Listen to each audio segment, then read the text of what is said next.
Hey everyone, my name is Chelsea. Welcome to Little Mountain Ranch. Welcome to my kitchen. I'm happy to have you here with me today where we are going to do some preserving. So the other day we picked between I think 500 and 600 pounds worth of produce out of the garden, and I have been slowly working my way through all of that. So there are some things that I have already preserved that I've just done when I've had a little bit of time in between my other tasks throughout the day. So I want to share with you those things, and then we're going to get into preserving some more of it.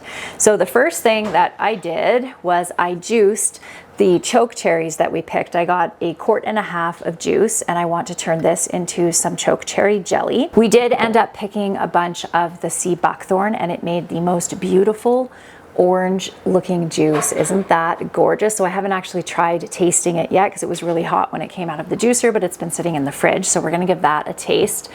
We only picked maybe 1/4 of the berries that are on the plant. It is very difficult to pick the sea buckthorn. Just so you know, it takes very time consuming. They're hard to get off the branches. So we only picked around 1/4 of them and got almost 2 quarts worth of juice. So I expect we'll probably get between 6 and 8 quarts total for the winter.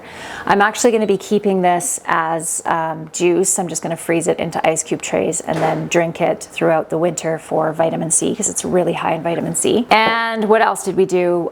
Chopped and froze all of the onions and just froze those into small Ziploc bags. And then if you'll remember, I had 2 boxes of peppers that we bought when we went to that farm and picked up all those tomatoes that we processed a week ago or so. And I completely forgot that I had bought those 2 boxes of peppers, and I found them sitting in the corner of my kitchen the other day. So I ended up getting all those diced up and frozen. And the nice thing about peppers is that you don't have to do anything to them. You don't need to blanch them or anything. You can just freeze them as is, which is kind of nice. So that's very quick. So those things are now out of the way. I have all of the apples that we picked out of the forest garden. We have about 3 or 4 boxes this size, and these ones here are the windfalls. So they've hit the ground, they're pretty bruised up, so I've decided to use my steam juicer and make a bunch of juice. My steam juicer is new to me. I just bought this the other day and used it to make both of these juices here. And it's fantastic. I had no idea. I think I heard about this from Rachel from that 1870s homestead, who I just adore. And so I got one, and sure enough, it is as awesome as she said it was. So we're gonna do a bunch of apples. And then over here, I have been picking tomatoes out of my high tunnel. And what I do, because my tomatoes out of my high tunnel are coming a little bit each day, is I usually have enough to fill up one of my roaster ovens every second day or so. And I just turn it on, cook it down, and can small batches of sauce, or in this case, a beautiful barbecue sauce that smells just amazing. And then I just use my electric pressure canner over there as a water bath canner to get them all canned up. So I'm basically canning every day at this point, but as of right now, it's just small batch canning that I'm doing. I have, I think, 2 more, maybe 3 more really big batch canning days, which are my favorite. As you know, if you've been here for a while, I love doing big batch canning. I just find it so efficient just to get it all done at once. But I have potatoes and turkey broth, and what else? Squash, pumpkin, a bunch of other things to do kind of on a big scale, but right now I'm just doing the small batches each day. So let's get these apples all chopped up here. The nice thing is I can just roughly chop them and throw them in here. I don't have to get carried away with removing the seeds or anything, because that will all stay in the top of this, and then the juice will come down underneath. You might hear a little bit of banging going on from downstairs because Dan is currently downstairs trying to get the pantry organized. It's gotten a little bit out of control. We're at the stage of the year where things are coming out of the garden so quickly. There's so much preserving going on that when boxes of preserves go down to the pantry, they just kind of sit on the floor until he has time to get them put onto the shelves. He is definitely the more kind of organizational of the 2 of us. So he is down there doing that. It's always fun to show you the pantry at the end of the season, because you come along with me all the way from February when we plant the first seeds throughout the entire gardening season, and then you get to see kind of the end result of all of that when we do our pantry tour, and it's one of our favorite videos to do every year. Boy, I'm glad I'm getting to these because they are starting to look a little worse for wear. Some of them are more like chicken feed than human food, I think. So we'll get this all filled up. and then I'll show you how we turn this into juice. It's very, very cool. What I love about it is for making jelly, because I don't really like making jelly, like cooking down the fruit and then having to strain it with like in cheesecloth bags and all that. It's kind of time consuming. And this, you just put the fruit right in, and within about an hour and a half you have lots of juice to be able to, lots of nice clear juice to be able to make jelly out of. I didn't do a ton of jam this year for whatever reason, so I'm happy to be able to make some jelly. This apple juice I'm just doing for fun. We're actually not huge juice drinkers here, but I do use apple juice in my pork and beans. So this will be, oh, that one's not looking very good either. I'll can this up and use this for our pork and beans in the wintertime. Our elderberries didn't do super great this year, so I think I'm going to take the elderberries I have frozen from last year and turn those into juice, and then freeze them into ice cube trays the same way that I'm going to do the sea buckthorn juice, and then we'll use that medicinally throughout the winter during cold and flu season. So I think that is probably good for there. So this is where the juice goes, and then there is this spigot out the bottom, and then there's this which just stays hooked on there, and then when you're going to drain out the juice, you just open up the spigot and drain it out, but I'll show you that when we get to that point. I thought with the steam that it would kind of be a little bit watery, the juice, but it's not. It's actually quite concentrated, so I'm not entirely sure how it works, but it works. And it's very fast and kind of hands off, which is awesome. I just filled that bottom up about halfway or so with water. We're gonna put the lid on, and then once it starts steaming and boiling, I'll turn it down and just let it simmer for around that hour to an hour and a half or so, and keeping an eye on the water level just to make sure that it doesn't get too low and evaporate entirely out of there.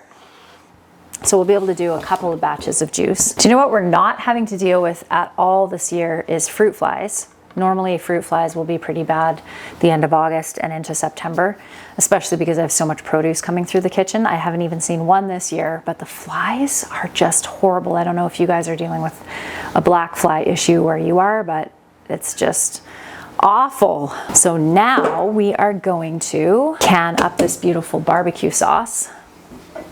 Oh, I forgot. One of the other things that I did was pressure can up all those green beans. So I'm not a huge fan of pressure canned green beans, but the beans were a little bit big, and I find that they don't freeze super well when they're bigger like that. So I decided to pressure can them. I got 9 quarts out of all of those beans that we picked. So I was happy with that. I don't use pints a ton when I'm canning outside of for Cowboy Candy, some of my jellies, and barbecue sauce. So anything that we don't need a ton. Actually, my pizza sauce I also normally do in pints, but everything else goes into quarts.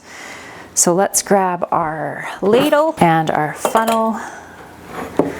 And because I'm just doing this all the time with my stuff now, I'm going to check the pH of this. So I mentioned this in my last video, but I'll mention it again. These are just cheap pH strips from Amazon, so I'm not relying on them, but it is giving me kind of a baseline for the acidity levels of the food that I am canning.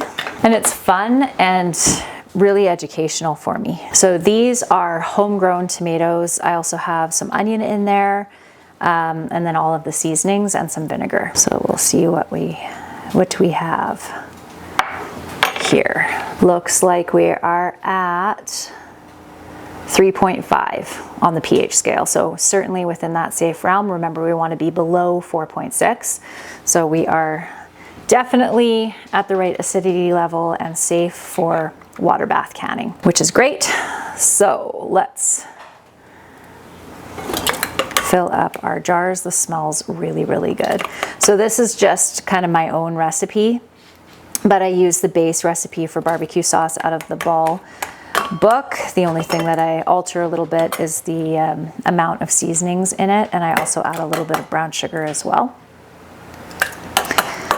to it. So I use this barbecue sauce for my baked beans as well, along with the apple juice. Apple juice is a secret ingredient for baked beans. Well, it's not really a secret ingredient, but the Dan found several years ago off of a recipe online, and we've just kind of been tweaking that recipe ever since for our own baked beans and using our own barbecue sauce. So you know what I think I'm going to do is pull out my steam canner too, so that I can just get all of these jars canning at once. Okay, so now we're going to lid these up. I have my steam canner. Oh, flies. Oh, just gross. Over on the stove. I think I might just be out of pints to go. It's the second time I've run out of pints this year. I must be canning more pints than I usually do. I have had very good success this year with my sealing on my jars. I think I've had a couple that blew out in the canner because I must just not have put the ring on tight enough. And then I have had maybe 2 this year so far, and we are nearing 1,000 jars in the pantry. So that is pretty good. You can only water bath pints in the Presto electric pressure canner. I didn't realize that, and I went and loaded it with quarts, and then realized, of course, there's not enough room to be able to cover the top with the 1 to 2 inches of water that you need for water bath canning, but it does work for pints. Okay, let's try a little bit of this gorgeous looking juice here. Oh, it's sealed. This should be exceedingly sour because I haven't added any sweetener to this at all. And the sea buckthorn is very, very sour. Oh my gosh. It tastes like chewing a vitamin C tablet, except with a little bit of like an earthy flavor undertone. The berries themselves definitely taste better than the juice does, but I know that this stuff is packed with so many good antioxidants and vitamin C and all those good things. So, but it definitely tastes like a medicinal type of drink, not like, this is so good. Let's try the chokecherry here. Look at the beautiful color of that. Oh my goodness. That is exceedingly sour as well. A different kind of sour than that. That's more like a vitamin C vitamin. Like not one of the ones that are flavored for kids, but like, you know, an adult vitamin C tablet. This tastes more like bitter, like a bitter sour. So we'll see if we can add enough sugar to that to make it taste good. And we've got our steam canner going over here, almost up to temperature to set our timer. I still have a couple more jars to jar up of this and get into the electric one. And then what should we do? And then I think we'll make some jelly out of this. This is exactly 4 cups, which most jelly recipes call for 4 cups. So yeah, we'll move on to that next. I'm hoping that once we're done this, we're gonna have enough time to take a quick walk down to the garden and pick some of the Hungarian hot wax and the banana peppers that are ready, because I have a whole bunch that are ready, and turn those into cowboy candy. Traditionally, cowboy candy is made with jalapenos, but if you want a little bit less heat in your cowboy candy, banana peppers is a really good alternative. I have some heat levers in my house, so I do some of both, but when I was walking down in the high tunnel this morning, I noticed that those peppers are ready. So we'll see if we have some time for that after we make our jelly. Okay, I did get up to a couple of other things as well. These are freeze-dried, or this is freeze-dried parsley. So this is parsley that we picked 2 weeks ago or something like that. And I just put it on a tray and threw it in the freezer until I had room in the freeze dryer. And then these are the diced tomatoes that I did the other day when we did our big bulk canning day. So these are the last trays. Actually, I think I might have one more tray in the freezer of these. So I'm gonna get those into Mylar bags, but I'm just gonna put the parsley into a jar here. This is my favorite thing to use for loading things into jars, things that are freeze-dried or into fruit bags, because it's actually just my milk filter, but I can dump this whole entire tray right in here without making a mess. That never happens. And then I can just crush it in, throw oxygen absorber in there. This is what I use my used lids for. There we go. So I find with things like tomatoes, it does stick to the tray a little bit. They do have like silicone little tray liners, I guess, that you can buy, but it's just as easy to scrape it off, honestly. Okay, we have some sealed bags for the pantry. I just wanted to show you these tomatoes reconstituted because it's kind of cool. So we'll just put all this into a jar here. So now I've just added a little bit of water. I'll leave that to sit for just a minute. It doesn't take very long at all. We're going to make the jelly now, and we're going to use Pomona's pectin. If you haven't used Pomona's pectin before, the benefits of it are you can go very low sugar. I'm not going to be doing that in this case though, because this juice is so sour. So we're going to start with our 4 cups of chokecherry juice. We are going to add a 1/4 cup of lemon juice, a 1/2 cup of water into a jar, and then 1/2 teaspoon of the calcium here to make calcium water. And we need 4 teaspoons of calcium water into our juice here. And then we can save this for future batches. Then we have to mix our sugar and our pectin together. And we're going to do 4 teaspoons of pectin.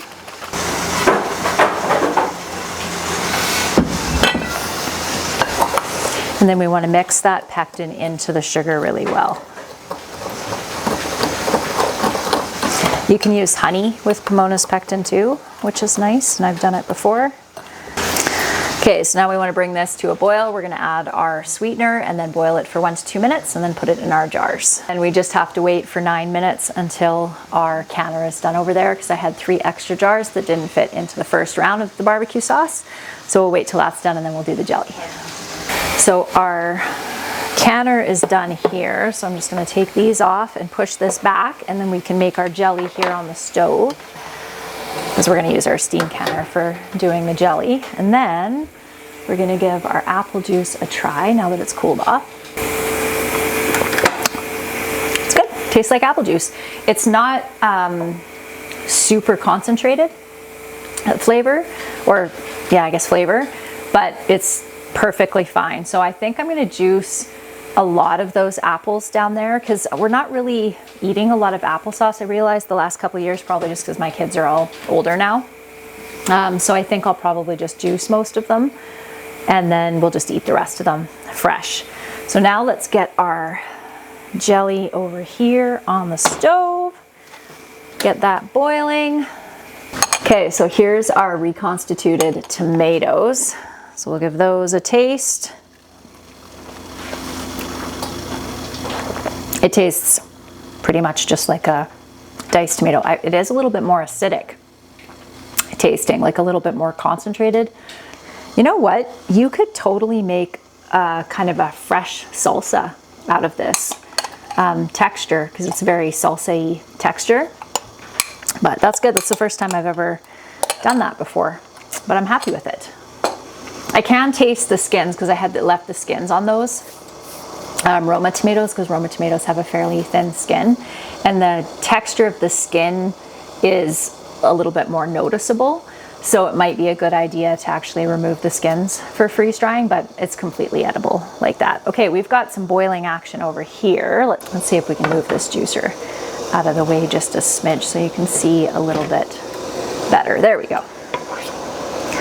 Okay, so I'm gonna grab my whisk.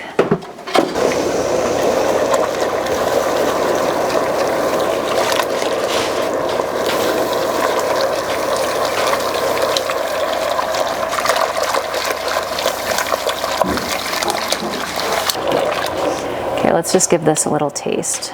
Make sure that it is sweet enough. Oh yeah, that is sweet enough. The flavor is really good.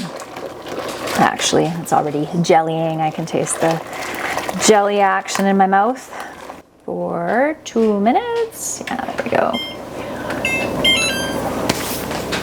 And then we will get this all jarred up. The kitchen's getting to that state. It needs a pause and clean again. Let's get that off the heat.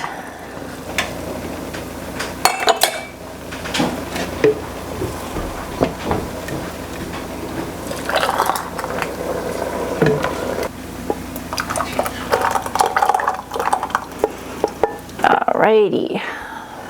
You do want to make sure that you wash your rims really, really well when it comes to making jelly, because it's sticky, lots of sugar. And I can tell that these are going to gel already, so we're just going to steam can them for 10 minutes. I'm just going to stick them right in there. I'll just put the lids on in a sec.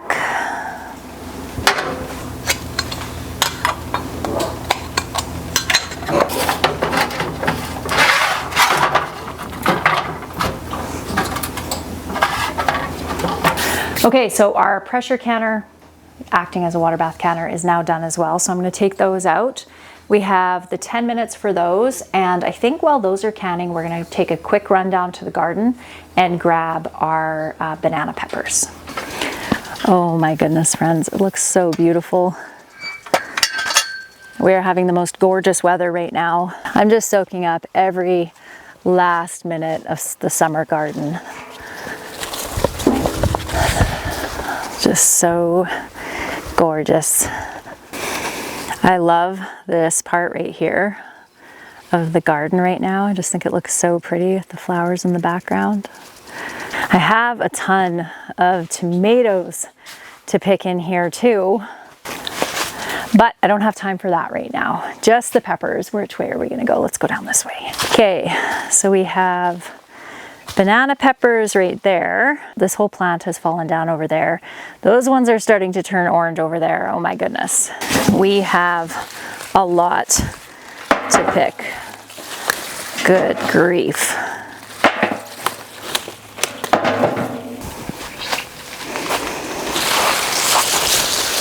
We have tons of jalapenos in here too, but I'm gonna leave those because they look like they can go for a bit yet.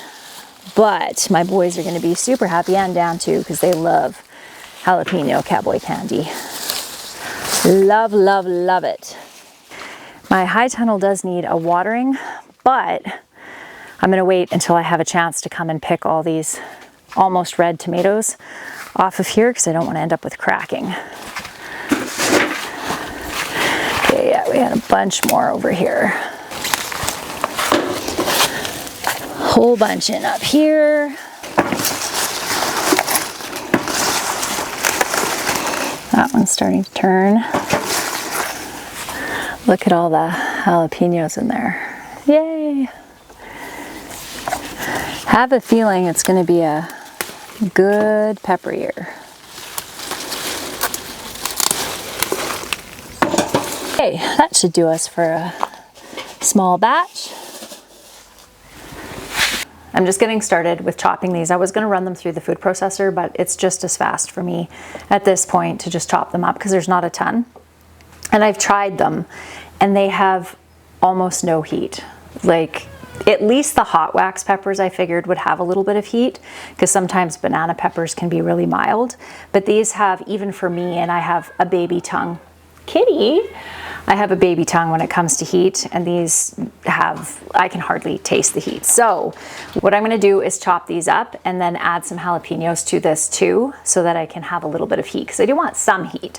I don't want them to be entirely mild. So we're going to get all these chopped up, and then I'm going to run down and just grab a couple more jalapenos, maybe 10. Maybe I'll put like 2 or 3 in each jar, and go from there. You know, I was just wondering if it was my over-watering that diluted the spiciness of this. I'm not sure. I've never had this happen before where I haven't had my peppers have at least a little heat to them. We'll test out the jalapenos too and see if they have a little heat to them. They should. Okay, so we got some little jalapenos here, and apparently they're very hot. I have not tried them, but one of my boys did and said they were super hot. So we are going to add those to this. Almost got all these all cut up here. just gonna chop these up a little bit so they're not big, huge chunks in there.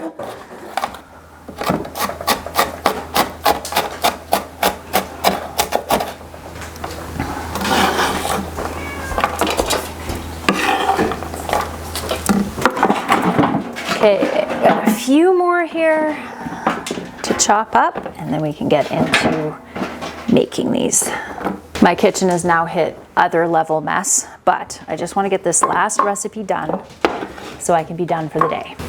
Okay, so I'm going to add a teaspoon of turmeric to this, a teaspoon of ginger, and it calls for a teaspoon of chili powder too, but I'm not going to put that in. Also calls for apple cider vinegar, which I currently do not have, so I am going to add regular vinegar. So I'm going to triple this as far as for the sugar and the vinegar. So we're going to add 3 cups of vinegar, or sorry, sugar, and 1.5 cups of vinegar. Vinegar of your choice.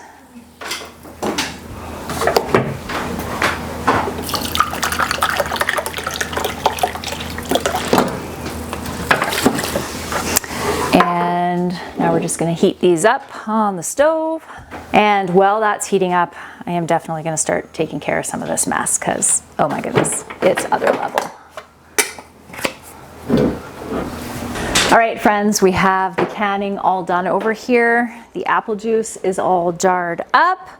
And the peppers worked out great. They're a tiny little bit hotter than I like, but definitely good enough. So I feel like that was a very successful canning day. I hope that you enjoyed spending this time with me, and I look forward to seeing you next time. Bye, guys.